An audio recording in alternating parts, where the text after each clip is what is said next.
Bonjour, j'ai le plaisir d'être avec Patrick Houlier. Vous êtes docteur en pharmacie et vous publiez aux éditions Librinova « Maman, j'ai rétréci mon microbiote ».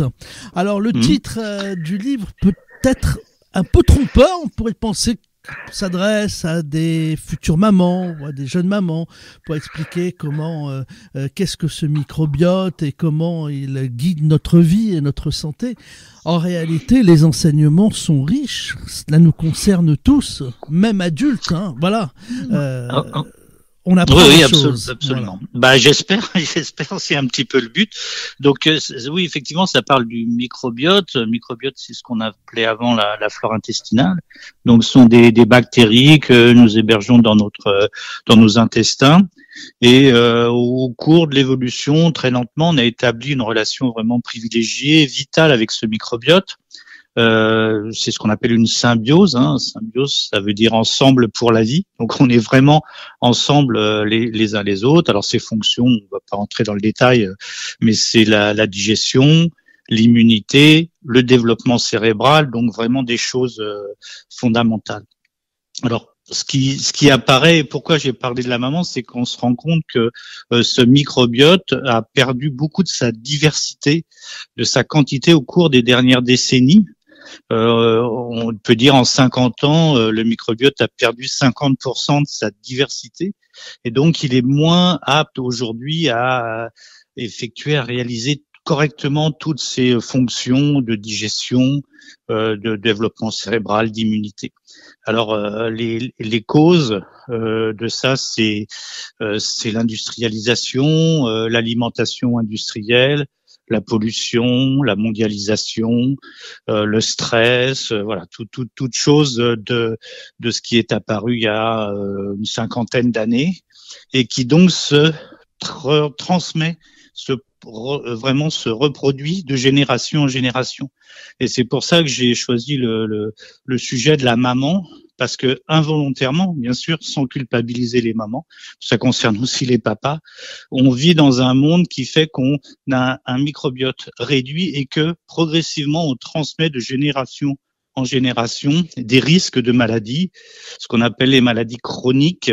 Donc maladies chroniques, donc le surpoids, l'obésité, les maladies cardiovasculaires, le diabète, l'infertilité en fonction des gens, la dépression, les maladies auto-immunes, tout ça sont des maladies chroniques qui ont un lien avec la baisse de diversité du microbiote. Ce qui est passionnant, cela signifie que, en réalité, même si on décidait, on va dire, une nation, un ministre de la Santé, avec un ministre de l'Alimentation, de remettre toute une nation avec une alimentation saine, du jour au lendemain, comme c'est transmissible, eh bien, la réparation, j'allais dire, de ce corps humain ne se ferait pas instantanément. Il faudrait plusieurs générations pour le régénérer. Exactement. On a souvent l'image du paquebot. Vous savez, un paquebot, quand il freine, il va mettre très très longtemps à s'arrêter, même s'il freine très dur. Donc, effectivement, les chiffres sont assez dramatiques, même concernant toutes ces pathologies chroniques. On a des projections à 2050 où ça continue de s'aggraver. Alors, il faut malgré tout mettre en place tous ces mécanismes de santé publique, effectivement, mais on se rend bien compte que ça... Alors moi, je fais souvent une analogie avec la planète, en fait, parce que quand je vous ai dit un petit peu tous les problèmes qui ont entraîné la dégradation du microbiote, c'est industrialisation, mondialisation, industrie, tout ce qui va être stress, etc. Donc c'est les mêmes ennemis en quelque sorte que ceux de la planète. Donc on est dans le même un peu mécanisme. On dit voilà, on va essayer de sauver la planète. Sauver notre microbiote, c'est un peu pareil. Ceci dit, il faut le faire. On peut le faire de façon individuelle, effectivement, en mangeant mieux, en essayant de réduire les risques. Je voudrais faire un parallèle entre le tabac et le microbiote. Oui. On sait, il y a des études qui indiquent que quand on arrête de fumer, même si on a été un gros fumeur pendant 20 ans, je n'ai pas le chiffre exact, mais grosso modo, 20 ans plus tard, après s'être arrêté de fumer, le corps redevient sain. Il s'est réparer. Ça veut dire que pour le microbiote, ce n'est pas la même chose. Alors c'est très variable, hein, parce que c'est individuel. Chacun de nous a un microbiote et une génétique, et voilà. Donc on est des individus. Donc il y a des personnes qui vont arrêter de fumer et qui vont se réparer très vite, y compris au niveau du microbiote. Pour bien comprendre, quand une personne fume, au niveau de son microbiote, ça va favoriser des bactéries qu'on va appeler avides de calories. C'est-à-dire c'est des bactéries qui adorent manger et consommer l'énergie. Donc on dit les fumeurs, ils sont maigres, ils sont pas gros. C'est parce qu'ils ont développé un microbiote qui consomme beaucoup de calories. Donc un fumeur va pouvoir manger beaucoup et puis pas grossir. Alors attention, il accumule quand même des graisses qui sont viscérales, c'est-à-dire pas des graisses sur l'abdomen comme on peut voir, mais à l'intérieur sur les organes. Et ces graines sont inflammatoires aussi, hein. Et donc quand un fumeur va arrêter de fumer, ces bactéries elles vont continuer à consommer de l'énergie et c'est pour ça que le fumeur va grossir. Donc ça, c'est un premier point. Et le deuxième, il faut bien comprendre que le microbiote, il est en équilibre, mais c'est un équilibre très, très instable, hein. Et quand on est en inflammation et en déséquilibre de microbiote longtemps, ce microbiote, il bascule dans un autre équilibre, c'est-à-dire un équilibre qui va être pathologique. Nous, quand on mange, 3 fois par jour, on va modifier notre microbiote, mais dans un équilibre normal. Si on est longtemps en déséquilibre, on passe dans un équilibre pathologique. Et il est très difficile de revenir dans l'équilibre non pathologique. Et donc, les fumeurs vont rester des années, effectivement, dans un mécanisme pathologique avec un équilibre qui n'est pas un équilibre sain de leur microbiote. Il leur faudra des années pour rétablir ce microbiote. On parle de résistance microbiotique. Alors, vous expliquez que depuis 50 ans, notre microbiote s'est totalement détérioré à hauteur de 50%. Voilà, il a perdu 50%.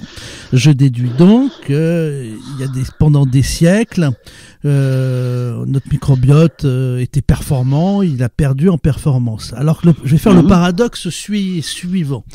Pendant des siècles, on mangeait peut-être des aliments qui étaient mal lavés, qui étaient mal cuits, on avait beaucoup de microbes, voilà, vous lui dites que le microbiote était bon, et on n'a jamais eu depuis 50 ans une telle, des normes d'hygiène partout, des gants, on met des coiffes sur les cheveux quand on est dans une sandwicherie pour pas que des cheveux tombent alors qu'il y a 60-70 ans tout le monde s'en foutait.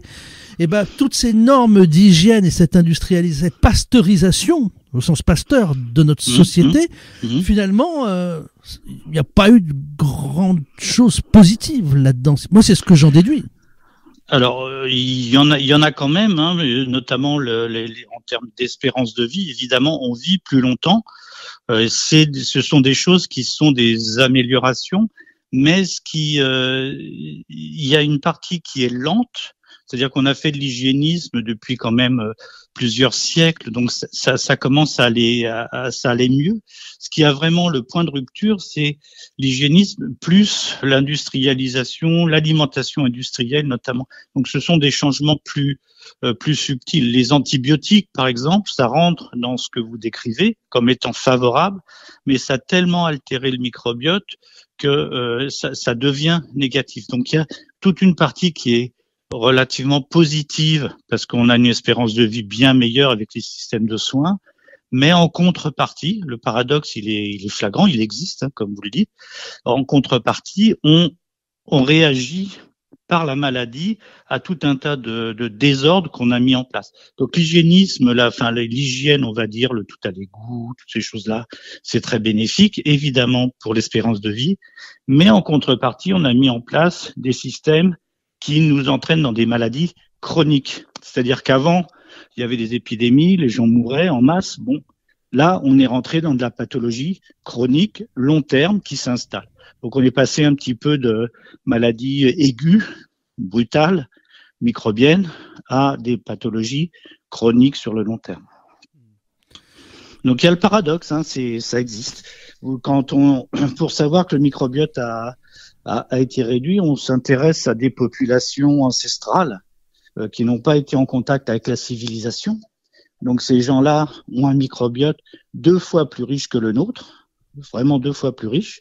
Mais évidemment, ils vivent dans des conditions très dégradées, tous ensemble. Il n'y a pas de sol, donc c'est sur la boue. Ils partagent des aliments entre eux, donc ils ont une espérance de vie. Ils se lavent pas les mains, souvent. Voilà, espérance de vie à la naissance très faible. Hein. Vous avez des fois des moyennes d'âge de 30 ans. Mais ils ont un microbiote riche. Ce qu'il faudrait, c'est effectivement conserver nos principes, mais avoir des méthodes différentes et éliminer, comme on le fait actuellement, les antibiotiques. Il y a une chose, par exemple, qui est très flagrante, c'est les produits ménagers. Ça, j'aime bien les produits ménagers. C'est extrêmement toxique. Donc, les produits ménagers, les vapeurs, les parfums, tout ce qu'on utilise, ça détruit notre microbiote. Donc, ça nettoie notre environnement, mais en même temps, on absorbe des vapeurs de ces produits-là qui détruisent notre microbiote. Donc voilà, ça c'est vraiment le paradoxe. Donc il faut utiliser ces produits ménagers, bien sûr, plutôt bio, sans parfum, rincer, faire le ménage en ouvrant les fenêtres. Donc vous voyez, des choses pratiques qui existent, qui permettent de garder évidemment notre système de vie et en même temps d'éviter leur toxicité. C'est passionnant, mais finalement, Patrick Houllier, même si on décidait du jour au lendemain de basculer dans une réelle hygiène de vie à l'égard de son microbiote, on le réparera pas. C'est la chose qui est un peu décevante. Oui, mais en même temps, vous savez, encore une fois, la planète, nous, on fait des choses. Enfin, je suppose que vous triez vos déchets, vous essayez de faire au mieux, on utilise des circuits courts, on essaye de privilégier nos agriculteurs, voilà, on fait tout ça, mais on sait bien que ça sert peut-être pas à grand-chose sur la planète globalement. Là, on est dans un autre environnement, c'est-à-dire qu'on peut considérer que chacun de nous est une petite planète. Il y a nous, humains, et on le fait pour les générations futures aussi. Et on le fait aussi pour nous. On peut décider de mieux manger nous, d'éviter les polluants, d'éviter les toxiques, de tout ça. Et donc, c'est ce qu'on appelle l'exposome, c'est à quoi on est exposé. Et on peut déterminer, nous, individuellement, de réduire notre exposome aux toxiques et donc de s'occuper un petit peu de notre propre microbiote. Et si on est jeune et qu'on va avoir des enfants, c'est encore plus important, de façon à avoir un bon microbiote aussi bien que possible et pouvoir le transmettre à nos enfants. Merci Patrick Houllier, c'était passionnant. Je rappelle que vous êtes docteur en pharmacie, votre livre s'appelle « Maman, j'ai rétréci mon microbiote ». C'est publié aux éditions Librinova et on le trouve évidemment en tapant votre nom, Patrick Houllier. H-O-U-L-I-E-R, voilà, Houllier, très facilement sur toutes les plateformes de vente en ligne d'ouvrages. Voilà.